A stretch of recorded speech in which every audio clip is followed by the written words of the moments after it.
Zachary Atekame a rejoint Milan. Ça y est, bon, j'avais dit comme quoi on savait pas trop où ça en était, et ben maintenant, on sait. On sait, voilà. Il a rejoint le club hier ou quoi, il est atterri aujourd'hui. Donc aujourd'hui, on va discuter un petit peu de lui, qui est notre sixième recrue du mercato, je crois bien. C'est parti. Donc, Zakaria Tekame, très jeune défenseur suisse, d'origine nigériane d'ailleurs, qui a 20 ans, signe à Milan en provenance des Young Boys en Suisse. 20 ans, Suisse, poste arrière droit, qui peut jouer aussi ailier droit éventuellement, ou dans une défense à 3, même si c'est clairement pas son poste de prédilection.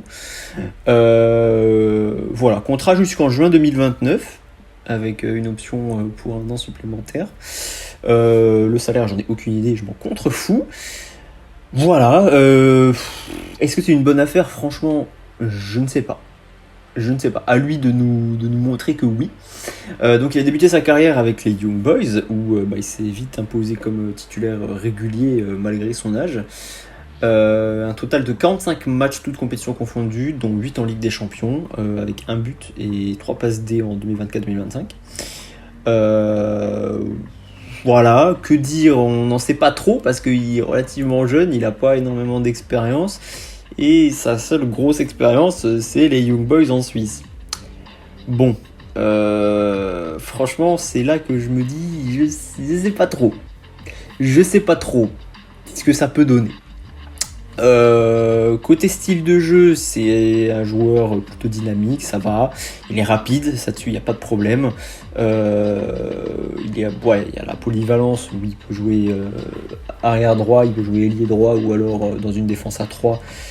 Et éventuellement, à voir ce que ça peut donner du coup, puisque on ne sait pas encore quelle sera la composition finalement. Est-ce qu'on va jouer dans un 3-5-2? Allegri a dit qu'il adapterait en fonction de l'adversaire. Je pense que c'est une bonne idée. Le problème, c'est que si jamais on joue dans une défense à 3, je pense qu'il nous faut obligatoirement un autre défenseur central. À moins que Atekame, du fait de sa polyvalence, joue en défenseur central. Mais si on se tape un Tomori de Winter, Gabia avec en doublure Pavlovic seulement et Atekame, là je pense qu'il faut brûler le club. Ça va pas aller. Ça va pas aller. Et sachant que je doute que De Winter démarre titulaire, si on joue dans une défense à 3, ça veut dire que ça va être Pavlovic notre titulaire. Et là, je suis pas chaud. Après, c'est vrai que dans une défense à 3, Pavlovic s'en sort mieux que dans une défense à 2, concrètement. Enfin, une défense à 4 avec deux latéraux. Mais bon, on va revenir à Tekame. Qualité de passe et bonne aisance balle au pied, ça c'est plutôt pas mal. Après, au niveau de la défense, voilà, il y a une bonne lecture du jeu pour son âge, ok, mais la défense, voilà, c'est pas non plus excellent, hein, les duels, etc. Bon. Mais voilà, il était déterminé à rejoindre Milan, à l'inverse de ce cher Højlund qui, maintenant ça y est, il est ouvert à un départ. Voilà, il a dit qu'il voulait pas, et vu que Manchester United il le pousse un peu dehors, il dit ouais, vas-y, pourquoi pas. Lui au moins, Atekame était d'accord pour rejoindre Milan dès le début, c'était ce qu'il voulait. Nous, c'est ce qu'on veut, c'est des joueurs qui veulent venir à Milan, qui sont pas forcés par leur agent ou je ne sais rien, c'est des gens qui viennent pour le maillot et pour cela donner à fond, hein, pas comme certains pitres qu'on a pu recruter ces derniers temps. Bon, son profil est comparé à celui d'un arrière droit plutôt complet en vrai, du coup capable de s'adapter à la Serie A et au style de jeu de Allegri, voilà, qui privilégie quand même des défenseurs capables de défendre et d'attaquer plutôt que simplement de défendre. C'est ce qu'on attend un petit peu de Atekame finalement. Donc l'objectif de cette signature, aussi étonnante soit-elle, c'est tout simplement de renforcer le côté droit, puisqu'on n'a que Alex Jiménez, sachant que Filippo Terracciano est donc parti en prêt, je crois en prêt avec obligation d'achat à la Cremonese, je crois. Je suis pas sûr, mais je sais qu'il est parti de toute manière, donc finalement on n'a que Alex Jiménez. Il y a Alexis Selmakers, je ne veux pas, qui joue latéral droit. Non. Il faut qu'il passe. Il faut qu'il soit ailier. Il peut pas jouer plus bas. Déjà que c'est un bon joueur. Là, il revient un petit peu en force. Mais bon, c'est pas non plus un joueur exceptionnel. Alors si en plus on le fout pas à son poste, ça va chier.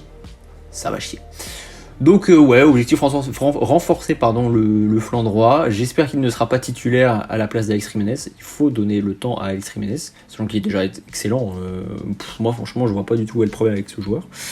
Donc j'espère que ce sera lui notre titulaire et que Atekame à la limite sera sa doublure. Mais bon, c'est un bon investissement dans le sens où il y a 10 millions d'euros, bonus inclus, pour un joueur de 20 ans avec un bel avenir, un potentiel de revente plutôt élevé si ses performances confirment son talent.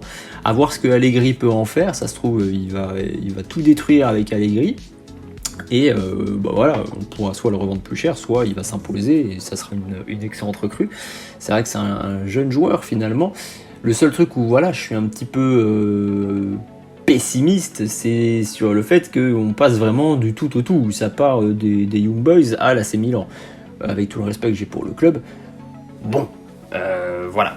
Après, c'est vrai qu'on a tous cette fâcheuse tendance à se dire que si un joueur on ne le connaît pas, c'est qu'il n'est pas terrible. Bon, ça c'est ancré dans tout le monde. Je sais que tout le monde pense la même chose. Quand j'ai annoncé Cody de Winter sur la chaîne, je l'ai traîné un petit peu après sur Twitter et plein de gens étaient là, ouais, pas chaud et tout, encore un inconnu au bataillon, machin.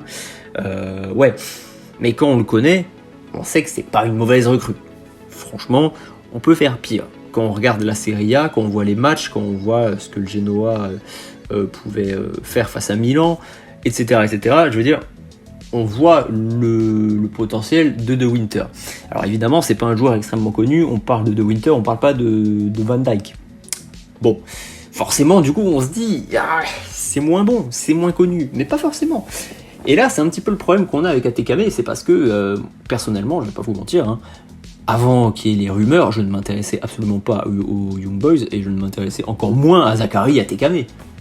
Je veux dire, bon, c'est pas le genre de joueur que je vais m'amuser à guetter les matchs et tout, voir ce que ça peut valoir. Non, et je pense que c'est pareil pour beaucoup. Donc là, pour le moment, c'est vrai qu'on peut être un petit peu pessimiste, mais là où il faut voir la lumière en quelque sorte, c'est peut-être que là, actuellement, c'est pas terrible, surtout que au vu du précédent match des Young Boys que j'avais vu, je ne sais plus contre qui c'était, il était rentré au milieu de match. Ouais, ça jouait pas bien. Après, c'était la période où il y avait les rumeurs, etc. Il était peut-être pas dans son match, machin. Il savait qu'il y avait des rumeurs de transfert sur lui à Milan et tout. Il était peut-être pas dans son assiette. Mais c'est vrai que ça vend pas du rêve. Quand le seul match que tu regardes de ce joueur, c'était la catastrophe, ça donne pas envie. Donc un petit peu pessimiste sur ce transfert, c'est vrai, dites-moi ce que vous en pensez dans l'espace commentaire. Mais voilà, il y a quand même du positif, une petite expérience en Ligue des Champions quand même, relativement jeune, il peut progresser, plutôt polyvalent, voilà, ça va vite, ça attaque. À l'avenir, voilà, on peut voir ce qu'on peut en faire. Et 10 millions d'euros, franchement, c'est quand même une bonne affaire. Sachant que l'objectif c'est quand même aussi de renforcer un petit peu l'effectif du club, on a quand même pas mal vendu, pas mal prêté aussi, et surtout que le côté droit, à part Alex Jiménez, sachant qu'on a perdu Terracciano, il fallait le renforcer. Alors pour 10 millions, à voir. Je pense que c'est pas une terrible affaire. Après, là où je pense qu'on a échoué, c'est sur le départ de Kyle Walker. L'option d'achat était vraiment peu chère. Et je pense qu'un Kyle Walker aurait été nettement plus efficace que Atekame et Alex Jiménez. Au vu de ce qu'il a montré quand il était là en prêt, je pense qu'on aurait dû lever l'option d'achat de Kyle Walker, surtout que maintenant il est parti à Burnley. Bon, franchement, voilà quoi, ça fait chier. On aurait levé l'option d'achat de Kyle Walker, on l'aurait gardé un an ou quoi. Puis après, on aurait trouvé mieux sur le marché, au lieu de se positionner sur Atekame. Mais voilà. Franchement, c'est peut-être la présentation de joueur la plus compliquée que j'ai pu faire, parce que je connais pas énormément de choses sur lui. Parce que non seulement il est jeune, il joue pas dans un grand championnat, etc. C'est pas le joueur qu'on a l'habitude de voir jouer. Mais voilà, là où je retiens du positif, c'est sur sa progression, ce qui peut se passer par la suite. Voilà. À voir ce que ça peut donner. Pour moi, c'est pas le meilleur transfert, loin de là. C'est pour moi, très honnêtement, moins bon transfert qu'on ait fait cet été, quoi qu'il arrive, mais voilà, à lui de nous montrer le contraire. Faut pas cracher dans la soupe, maintenant qu'il est là, il faut le soutenir, voilà, faire en sorte qu'il s'intègre et qu'il réussisse, c'est tout ce qu'on lui souhaite.